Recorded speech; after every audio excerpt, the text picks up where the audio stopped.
आज हमारी इकोनॉमी 5वें स्थान पर है। आने वाले कई महीनों में हम तीसरे स्थान पर आएंगे। आज जो टूरिस्ट आ रहा है वो खाली, जैसा मैंने कहा, कि बीच के लिए आ रहा है ऐसा नहीं। और गांव में इतने सुंदर मंदिर है, इतने पुराने मंदिर है, वो सब देखने के लिए भी आ रहे हैं। शासन वो उपभोग के लिए नहीं है, शासन लोगों की सेवा करने के लिए है। और इसी तरह से मोदी सरकार हो, राज्य में भारतीय जनता पार्टी की सरकार हो, वो सरकार लोगों को आखिरी कड़ी का आदमी कैसा आत्मनिर्भर हो, इसी के बारे में यही ध्यान में रखते हुए राज्य का हो, केंद्र का हो, विकास कर रहे हैं। पर्यटन का और गोवा का बहुत पुराना संबंध है, लेकिन अगर हम आज के भारत की बात करें तो आज के भारत में जितना धार्मिक पर्यटन इस समय ऊंचाइयां छू रहा है, उसको देखकर लगता है कि आने वाले समय में, चाहे वो इकोनॉमिक की दृष्टि से देखा जाए, आर्थिक दृष्टि से देखा जाए, या धार्मिक दृष्टि से देखा जाए, सांस्कृतिक दृष्टि से देखा जाए, ये बहुत तेजी से बढ़ने वाला है, ग्रो करने वाला है। और इसीलिए पहला सवाल है अयोध्या से जुड़ा हुआ आपसे, कि अयोध्या में रामलला की प्राण प्रतिष्ठा होने वाली है। हमने काशी कॉरिडोर में भी देखा था कि जब कॉरिडोर बना था, उसके बाद श्रद्धालुओं की काफी भारी संख्या वहां पहुंची थी। और ऐसे में उन लोगों के लिए इंतजाम करना, नियंत्रित करना एक चुनौती बन गई थी। और अयोध्या में संभावित तौर पे ऐसा लग रहा है कि जो संख्या है श्रद्धालुओं की, पर्यटकों की, धार्मिक पर्यटन को देखते हुए काफी तेजी से बढ़ने वाली है। क्या उसको लेके इंतजाम है अब? जरूर। हम सबके लिए बहुत बड़ी सौभाग्य की बात है। जो प्रयास कई पीढ़ियों ने राम मंदिर के निर्माण के लिए किए, उन सभी को तहे दिल से धन्यवाद देते हुए, आज जो सपना जो सभी ने देखा था वो आज साकार हो रहा है, एकदम नजदीक है। रामलला का प्रतिष्ठापना हो रहा है और यहाँ बैठे हुए हमारे सभी साथियों ने उसमें निश्चित तौर से उसके आंदोलन में भाग लिया होगा। राम मंदिर हमारे आस्था का मुद्दा है, देश की संस्कृति का मुद्दा है। राम को खाली हम परमेश्वर नहीं मानते, लेकिन भारत का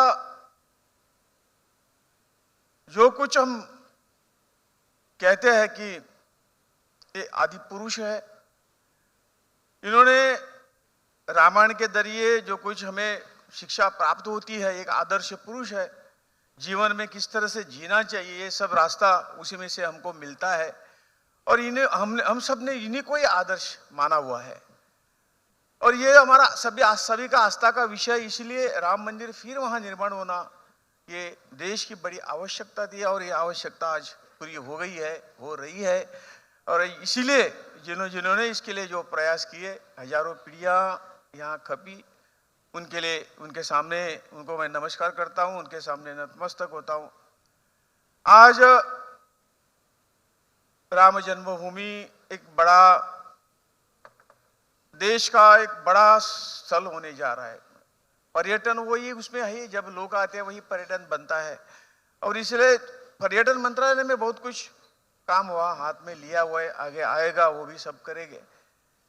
आज हम देखते हैं कि ऐसे जो धार्मिक स्थल है, ये कुछ हमारे धर्म के धार्मिक स्थल ऐसे नहीं, सभी धार्मिक स्थलों को हम जो मदद करते हैं। हमारे पास दो जो स्कीम्स है,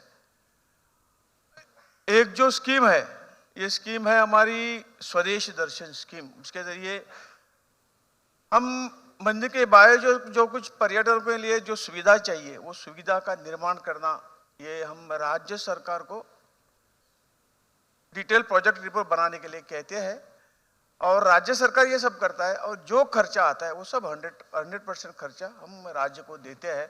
और इसका पूरा डेवलपमेंट, इन पार्किंग सहित सभी दुकान हो, रेस्टोरेंट हो, उसके लिए और कुछ कल्चरल कार्यक्रम के लिए हॉल हो, साउंड सिस्टम हो, सब कुछ हम इस स्कीम के द्वारा उसका विकास करते हैं। धार्मिक स्थलों के लिए या सभी पर्यटन स्थल? सभी स्थलों के, ज्यादा करके जो पर्यटन जहाँ ज्यादा आते हैं वो हम पहले लाइन में करते हैं।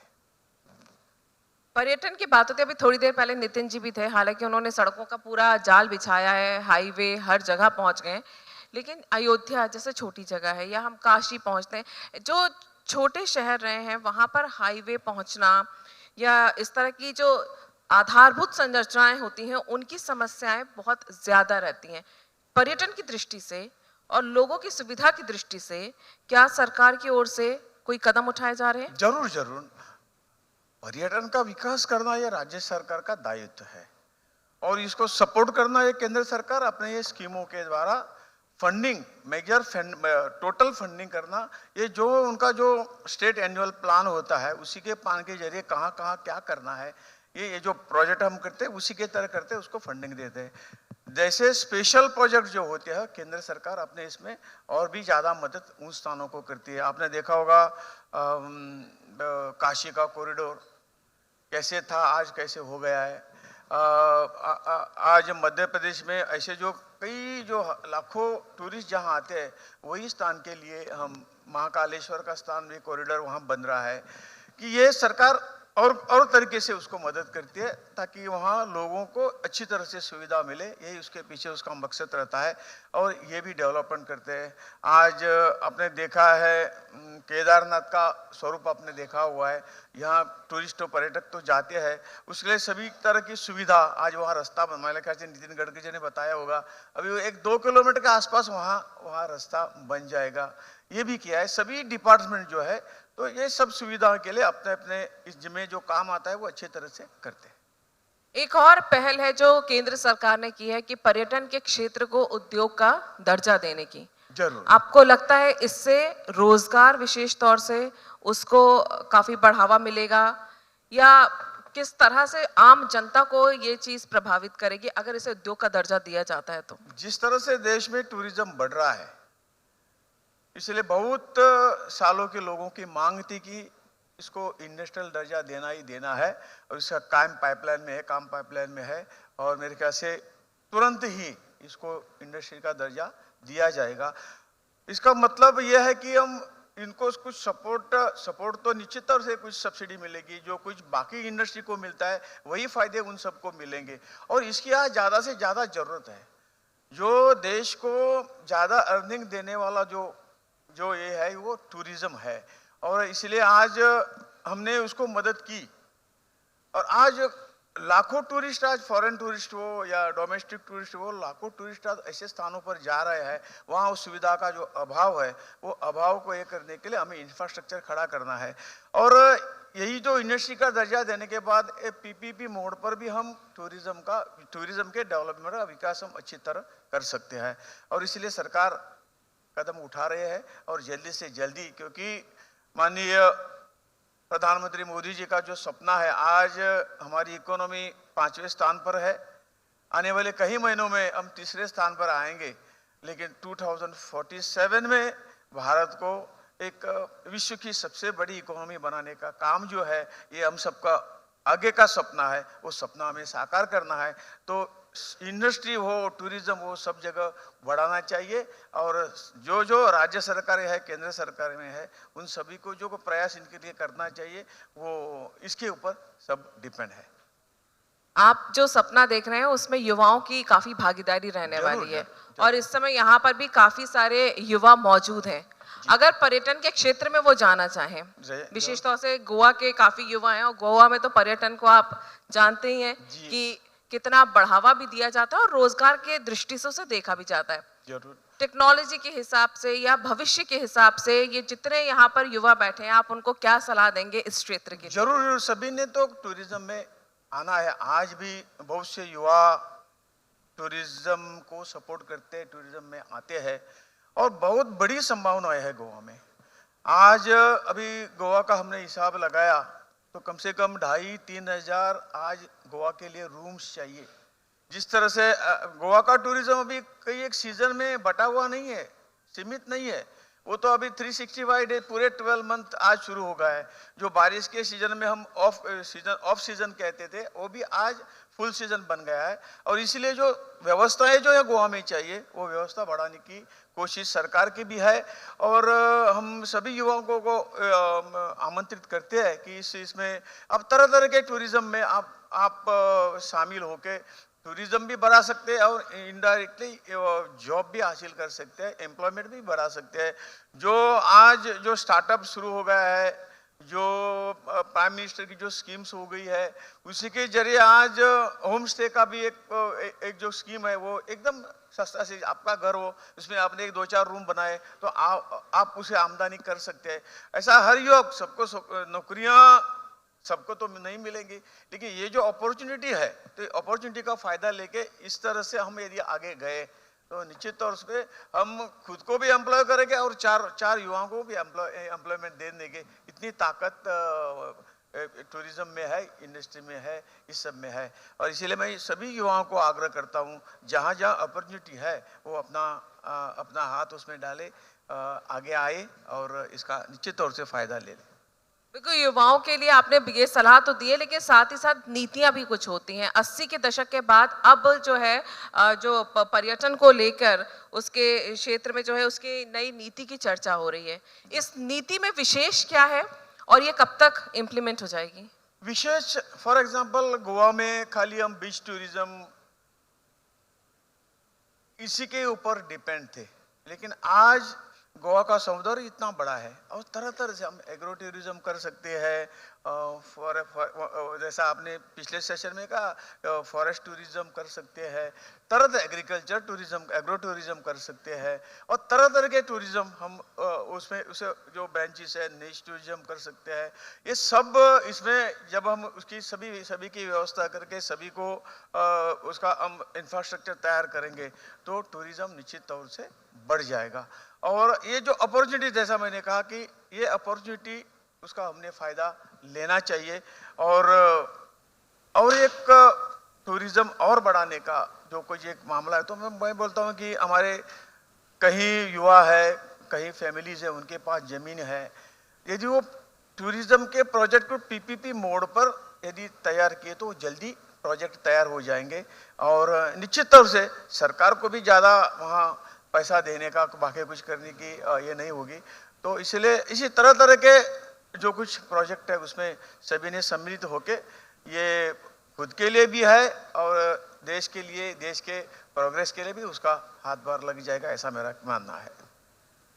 हमने देखा था कोविड काल के दौरान जी सबसे ज्यादा अगर कोई क्षेत्र प्रभावित हुआ था तो पर्यटन का क्षेत्र था। जी जी जी। उससे उबरने में अभी काफी समय लगा और धीरे धीरे जो पर्यटन क्षेत्र है वो पटरी पर आ रहा है जी। ऐसे में दोबारा ये आहट होना कि कोविड के फिर से एक नए वेरिएंट के लक्षण दिखाई दे रहे हैं, ये भ्रम फैलना कि हो सकता है फिर से लॉकडाउन लग जाए, क्या आपको लगता है कि सरकार दोबारा इस तरह की परिस्थितियों के लिए तैयार है अगर ऐसा होता है जिस तरह से लोगों के अंदर डर बैठा हुआ है?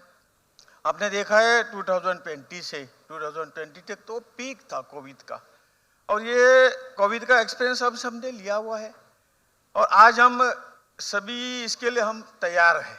पहले तो किसी को कोविड क्या है, उसके मेडिसिन क्या है, हमें कुछ पता नहीं था और इसके बाद में ऐसे बहुत से वेरिएंट अलग अलग इसमें अलग अलग देश में अलग अलग हमारे अलग अलग स्टेट में आके चले गए। लेकिन आज जो सरकार की भी तैयारी है, लोग भी इसको फेस करने के लिए तैयार है और इसलिए पहले जैसे डरने का कोई सवाल नहीं है। आएगा उसको काउंटर करने के लिए हमारे पास ताकत है, हमारे पास सब कुछ व्यवस्था है और इसलिए किसी ने पैनिक होने की जरूरत नहीं होगी।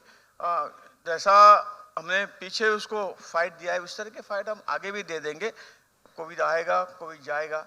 और एक बहुत बड़ी बात है कि जैसा आपने कहा कि टूरिज्म ये 2-2.5 सालों में इफेक्ट हुआ था, लेकिन आज सभी के राज्यों के प्रयास से, केंद्र सरकार के प्रयास से हम फिर एक बार उसी लेवल पर आ गए हैं और आगे निश्चित तौर से टूरिज्म का फुटफॉल निश्चित तौर से बढ़ता रहेगा। हम अगर गोवा की बात करें, क्योंकि गोवा में हम बैठे हैं, यहाँ पर टूरिज्म को देखा जाता है तो मौज मस्ती की ज़्यादा बातें होती हैं, क्योंकि मैं खुद भी कल 2-3 मंदिरों में घूम कर आई हूँ और देखा यहाँ पर कि ऐसी ऐसी धरोहरें हैं जिनके बारे में जो पर्यटक आते हैं उन्हें जानकारी नहीं है और इस क्षेत्र में यहाँ की राज्य सरकार तो काम कर ही रही है, जीर्णोद्धार हो रहे हैं कई मंदिरों के। क्या केंद्र की ओर से भी कोई पहल की जा रही है इस तरह से यहाँ पे धार्मिक टूरिज्म, विशेष तौर से मंदिरों को लेकर? जरूर जरूर, सभी इसका जो आप कह रहे हैं कि हमारे पास जो दूसरी स्कीम है प्रसाद करके, यहाँ तो कई पुराने ASI साइड है इस साइड को भी डेवलपमेंट करने के लिए ये जो प्रसाद हमारी स्कीम है उससे हम फंडिंग करते हैं। और आज जो टूरिस्ट आ रहा है वो खाली जैसा मैंने कहा कि बीच के लिए आ रहा है ऐसा नहीं, और गांव में इतने सुंदर मंदिर है, इतने पुराने मंदिर है, वो सब देखने के लिए भी आ रहा है, उनका दर्शन करने के लिए भी आ रहा है। और इसके लिए हर इसको सुविधा देना राज्य सरकार अपने बहुत बड़े प्रयास कर रहा है। केंद्र सरकार, जैसा मैंने कहा कि केंद्र सरकार उसको फाइनेंशियली सपोर्ट करता है। और आज आपने देखा होगा कि जहाँ जहाँ आप मंदिर जाएंगे, कौन कौन से ऐसे जो साइड से टूरिस्ट जहाँ आते हैं वहाँ जाएंगे तो निश्चित तौर से वहाँ बदल जो हुआ है वो आपको दिखाई देगा। बदलाव हुआ है, लेकिन कई जो है काफी इंटीरियर में है। मैं जिस तरह से देखा हमने, काफी इंटीरियर में है और उनके बारे में जानकारी नहीं, लेकिन वो हजारों साल पुराने और उनकी कहानियां ऐसी हैं जो कि पर्यटन स्थल बनने लायक वो जगह है। साथ ही साथ देश की जनरेशन, जो युवा जनरेशन है, उसको उस बारे में जानकारी होना चाहिए कि गोवा के अंदर भी इस तरह के मंदिर रहे हैं और एक सांस्कृतिक विरासत की पूरी धरोहर यहाँ पर है।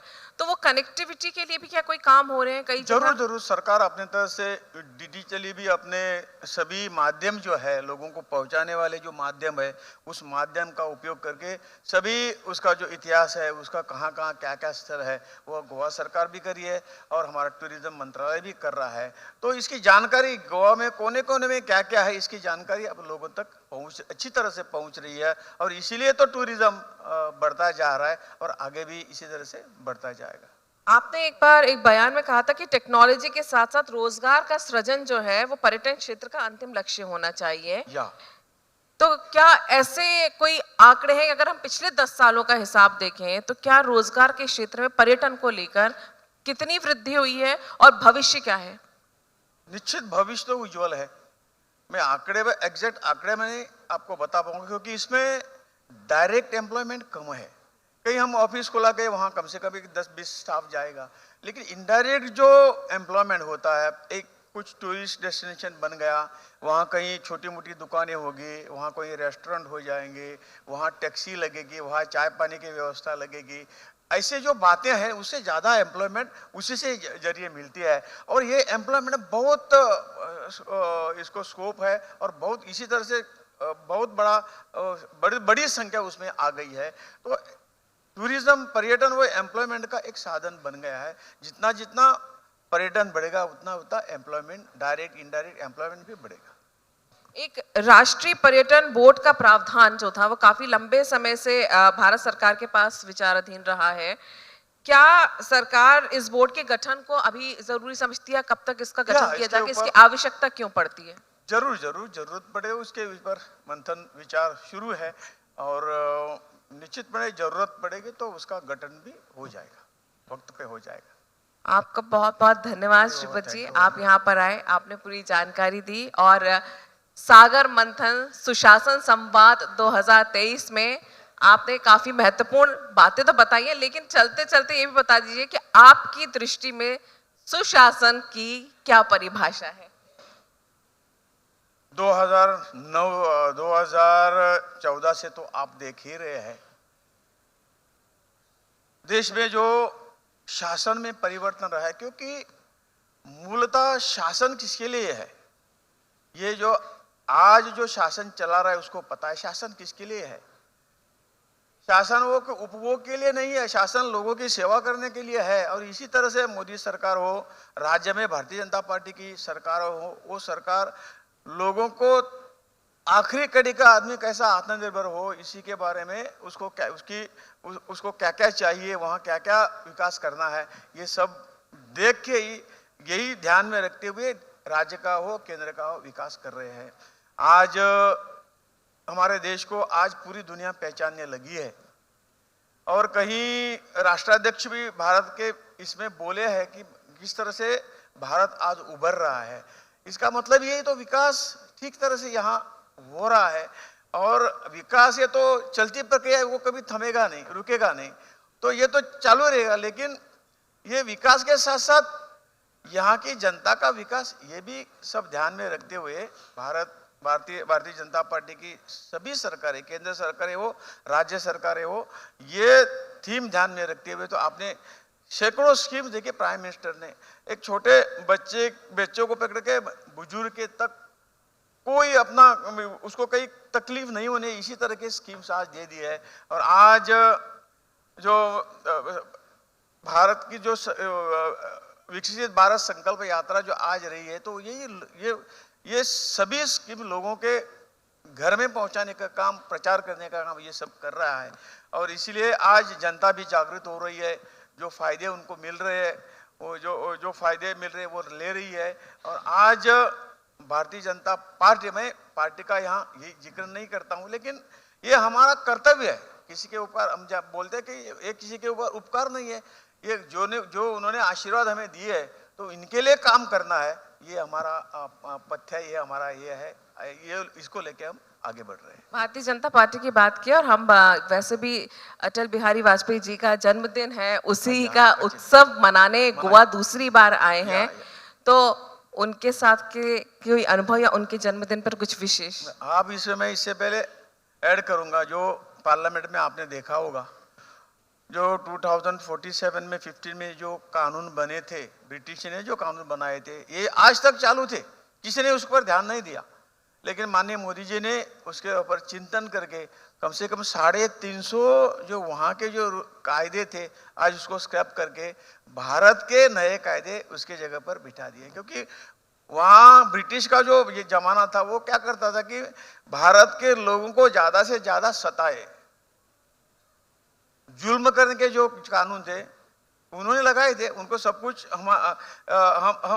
हमें उनको हासिल करना था। लेकिन आज मोदी जी ने विचार करके कानून बदले हैं, ये जनता के प्रति जो अपना ज्यादा उनको फिट हो गया ऐसे कायदे आज लाए हुए, यही तो सुशासन में बदल हो रहा है। बहुत बहुत धन्यवाद आपका।